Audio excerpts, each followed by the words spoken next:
తాడికొండ రమేష్ బాబు అండి. మాది కౌలూరు, జీకొండూరు మండలం, కౌలూరు మైలవరం కాన్స్టిట్యున్సీ అండి. మేము విజయ డైరీలో పాలుపోస్తామండి.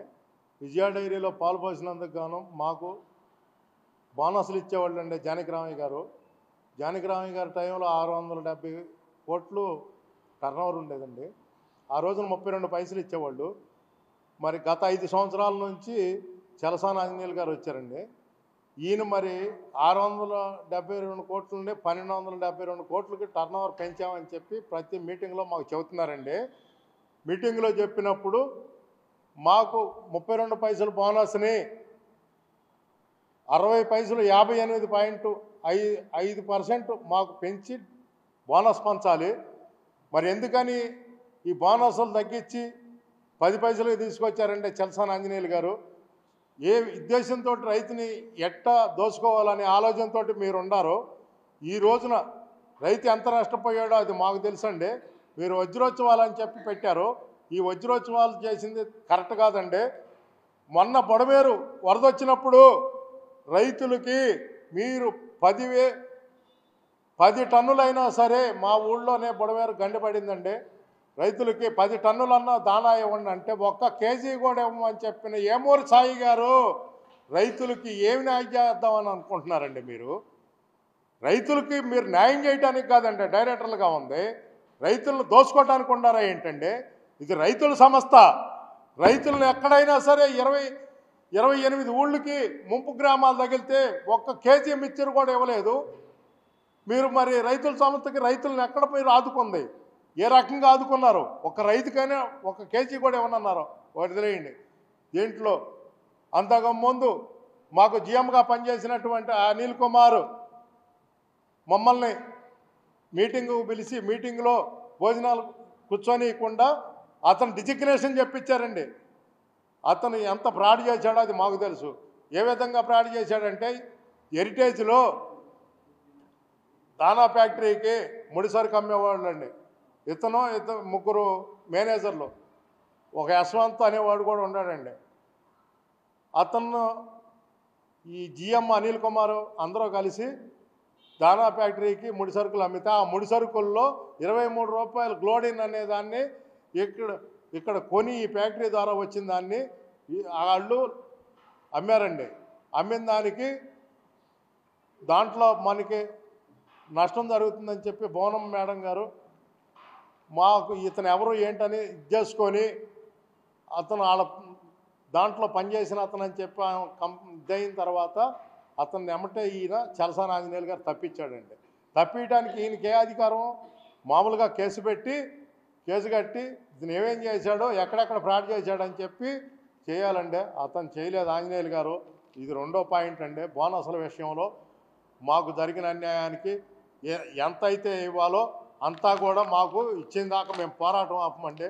విజయ బ్రాండ్ పెట్టి ప్రజల ప్రాణాలని ఫలంగా పెట్టి విజయ బ్రాండ్ ఎందుకు పెడుతున్నారు? ఇది మీకు తెలియదండి ఆంజనేయులు గారు.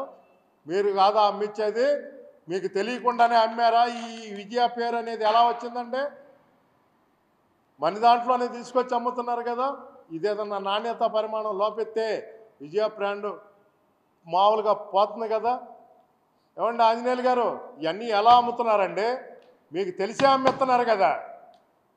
మరి గవర్నమెంట్ సొమ్ముతో కొన్నటువంటి ఇన్సులేటర్ వెహికల్స్ ఏమో 4కి గవర్నమెంట్ ఇచ్చిందండి. 4కి డబ్బులు ఇస్తే 3 ఉండయి. 3 ప్రైవేటు వ్యక్తికి ఎందుకు ఇచ్చి తిప్పిస్తున్నారు? శ్రీధర్ బాబు అనే అతనికి ఎందుకు ఇచ్చారు? ఎందుకు ఇచ్చారండి మీరు? మనకి ఉద్యోగం చేసి తీసుకునే వాళ్ళు ఉద్యోగం కింద 2 ముగ్గురు మరి ఒక డ్రైవరు ఒక క్లీనరు ఉండి బతుకుతారు కదా. మన విజయ డైరీలోనే పాలుపోసే రైతుల తాలూకా మనుషులే పెట్టుకోవాలనే ఆలోచన మాకుంది అని చెప్పి ఇప్పుడు మీరు అన్నారు కదా. కొత్త ఫ్యాక్టరీ కట్టారు, దాంట్లో విజయ మరి కామధేను అని పెట్టుకున్నారండి. ఆ కామధేనువుకి 5,000 పెరుగు బకెట్లు పాడైనవి అని చెప్పి వచ్చిందండి. ఆ 5,000 లీటర్ల పెరుగు ఎందుకు పాడైంది? ఎలా పాడైంది? వాటర్ ప్రాబ్లం వల్ల పాడైంది అని చెప్పి అధికారులు చెప్పుకుంటున్నారు. కానీ అక్కడ వాటర్ పనికి వస్తుందా పనికి రాదా అని టెస్టింగ్ చేయకుండానే మీరు ఫ్యాక్టరీ కట్టారా? ఎలా కట్టారండి? అంటే మేము అడిగితే మేము అడగకూడదు, మీరు చెప్పిందల్లా మేము విని తలకాయ ఉంచుకొని వెళ్ళిపోవాలి. ఆంజనేయులు గారు, మేము ఇక్కడి నుంచి ప్రతిదీ కూడా మేము రైతుల పక్షానే మాట్లాడతాం. మేము రైతు పక్షపాతిని. నువ్వు చేసిన మోసాలన్నీ ఎండగడతమే నా డ్యూటీ. నేను ప్రతిదినము వీడియో రిలీజ్ చేస్తానని నేను ఫస్ట్ వీడియోలోనే చెప్పాను. ఇవాళ ప్రెస్ మీట్ పెడతానికి కారణం కూడా రైతులకు జరిగింది. బోనసుల విషయంలో బోనసులు కొన్ని లక్షల్లో ఎగ్గొట్టావు. రూపాయికి 15 పైసలు బోనస్ ఇస్తున్నామని పోయిన సంవత్సరం మాకు చెప్పి ఒక చెక్ ఒకటి చూపించి ఆ చెక్కులోనేమో మోసం ఎంత 60 పైసా ఏ రైతు పట్టుకోలేడు, ఏ ప్రెసిడెంట్ పట్టుకోలేడు అని చెప్పి 60 పైసా ఎగ్గొట్టించావు. 60 పైసా ఎగ్గొట్టిన మాట వాస్తవం అని నేను చెబుతున్నా. ఆంజనేయులు గారు, ఎక్కడైనా సరే నువ్వు ఏ మీటింగ్లో మామూలుగా ఏ సొసైటీలో పెట్టినా నేను వచ్చి మాట్లాడతా. నువ్వు దానికి సమాధానం చెబితే నా తప్పైతే నేను క్షమించండి అని చెప్పి కాళ్ళు పట్టుకొని వెళ్ళిపోతా. దీనికి సిద్ధమైన ఆంజనేయులు గారు, ఇక రండి. మీరు ఈ రోజు నుంచి ఎక్కడ ఏం పెట్టినా కూడా నేను ఎదురుండి మాట్లాడటానికి, రైతుల తరపున మాట్లాడటానికి, రైతుల తరపునే మేము పోరాడతాము. ఎట్టి పరిస్థితుల్లో కూడా మిమ్మల్ని ఆనెస్ట్గా పనిచేయట్లేదని చెప్పి మేము ఎదురు తిరిగి పోరాడటానికే ఉన్నాం. ఆంజనేయులు గారు, మాకు రైతులకు న్యాయం జరిగే వరకు మేము వదిలిపెట్టాం. ఈ సభకి ఇచ్చేసినటువంటి ఏమండి ఎంత మేరకు అంటే అప్పుడు వైకాపా ప్రభుత్వంలో ఉన్నటువంటి మినిస్టర్లకు కానీ ఎమ్మెల్యేలకు కానీ ఈయన ముడుపులు చెల్లించాడు. ముడుపులు చెల్లించి ఈయన కుర్చీ కాపాడుకోవటానికి ముడుపులు చెల్లించి రైతుల గొంతు కోశాడు.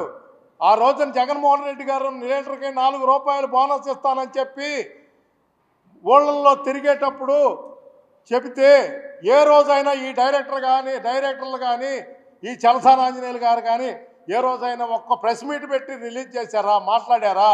4 రూపాయలు బోనస్ ఇస్తామని చెప్పారు, ఇవ్వలేదని. మేము ఆ రోజున కూడా నేను వీడియో రిలీజ్ చేసి ఏమంటే రైతులకి ఇలా 4 రూపాయలు బోనస్ ఇస్తానన్నారు జగన్మోహన్ రెడ్డి గారు, మీరు ఇవ్వలేదు, ఇవ్వండి, మీరు మాట నిలబెట్టుకోండి అంటే ఆయనకి ఎక్కడా కూడా చిత్తశుద్ధి లేదండి. రైతులకు ఇవ్వకపోవటానే రైతులు యాంటీ అయ్యారు. రైతేడిచిన వ్యవసాయం చరిత్రలో ముందుకు పోయిన దాఖలాలు లేవండి. ఆంజనేయులు గారు, నువ్వు రైతులకి ఎంత అన్యాయం చేసావో అది నీకు తెలుసు. నువ్వు రైతుల్ని పొట్టగొట్టావు, ఎన్ని రకాలుగా ఇబ్బంది పెట్టాలో అన్ని రకాలుగా ఇబ్బంది పెడుతున్నావు. కానీ మేము మట్టికి పోరాటం అనేది ఆపటం అనేది జరగదు. ఎట్టి పరిస్థితుల్లో కూడా మేము రైతుల పక్షాన్నే పోరాడతా. రైతులకి న్యాయం జరిగే వరకు మేము వదిలిపెట్టను. మరిన్ని వీడియోస్ కోసం ఛానల్ ని సబ్స్క్రైబ్ చేయండి. లేటెస్ట్ అప్డేట్స్ కోసం వాట్సాప్ ఛానల్ ని ఫాలో అవ్వండి. ఆ లింక్ డిస్క్రిప్షన్ లో ఉంది.